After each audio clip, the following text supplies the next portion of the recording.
I have a close friend, my son. Are you familiar with him? A rapper out of New York. My son, yeah, My I heard son. him. Yeah. That's my man. One of my best friends. Yeah. And you know, my son grew up in an environment in the Bronx based on certain principles where you don't cooperate with the police under any circumstance. He was in a situation where some people he knew had beat up a cab driver, and you know, the cab driver fingered him. He refused to cooperate. He ended up doing 7 years in prison because he wouldn't talk with the police over something that he's always said he didn't do. And in retrospect, no reason to really make up a story like this. He could clearly say, I did it, I did my 7 years, it is what it is, but he would always maintain, through our personal conversations that he's like, I just refuse to tell on my homies. You know what I mean? And unfortunately, his homies never stepped up also and said that, okay, it was really us. You can't really expect that, Vlad. Can't expect that. You can't expect that. I mean, it seemed like that type of sensibility started to go away once the RICO laws came in and people were, getting thrown 20 years when they find a little bag of crack in their pocket and stuff like that. Yeah. I mean, do you feel that the principles that your generation grew up in, are still in effect today, or do you just not see that very much anymore? I don't see that very much. I don't see that very much at all. And I believe it's mainly because the blame falls back on us. We really were improvising, as we went along with this, because we had no set agenda and no end game plan for this. So we didn't take the time to lace everyone we allowed to follow in our footsteps the way to keep the tradition. We kind of like quit demanding that. And a lot of that comes with, nepotism and things of that nature. Oh, that's my brother. Yeah, he did this, but I can't let y'all do that to him because, and then, everything goes awry. If you're not going to stick to the script, everybody falls under the code and the guidelines.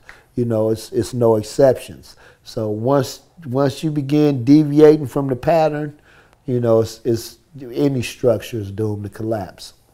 So you think that these days it's expected when someone gets hemmed up that they're going to tell on everyone around them? You better believe that. You better assume that. You know what I mean, and get yourself to safety if you can, because I mean it's like, I heard right before I got out about a guy that had told on a few people and got out, and they threw the guy a welcome home party. And really? Yeah. From your hood? Yeah. Sad to say. They threw the guy, and these are some young guys, they so far removed from the original foundation that, but like, again, it's our fault for not insisting that this be adhered to, down through the generations.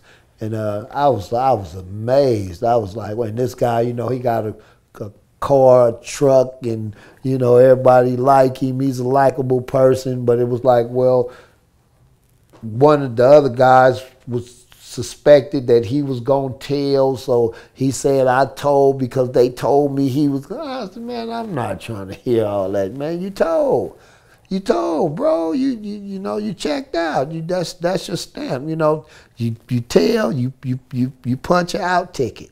What does that you mean? Run out, you punch out. You out the game.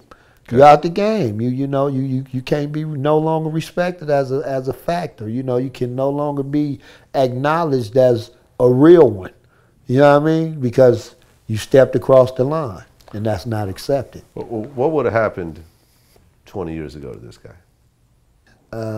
Yeah, he probably would have got took out on the pretense of going to do something, and he wouldn't have made it back. That's probably what would have happened to him. These days, it ain't like that no more. No, these days, it's like, I need them True Religion jeans. I need them new J's. I need that new range. I need that new chain. You know, I need to get my stacks up so I can pop bottles at this club, you know. It's just like, you know, and the gang is just the byproduct of, you know, of what you push when it's convenient. Oh, we over here tonight? Oh, yeah, for sure, I'm there. But, you know, it's like, okay, well, he don't got no ride, and he don't got no ride, and he ain't got no way to pay his way in, so we gonna chip in and, oh, shit, man. Damn, man, my mother ain't got their own, man, but this the same person you want to kill for you. You know what I'm saying? This the same person you expect to ride for you if something happen. Mm-hmm. You know what I'm saying? So people got misguided sense of loyalty these days, you know what I'm saying, and commitment. Yes, it's real ugly. But that's good for me because I'm able to step back now and do me the way I want to do me and incorporate all the pieces of the puzzle that I feel is necessary to tell my story.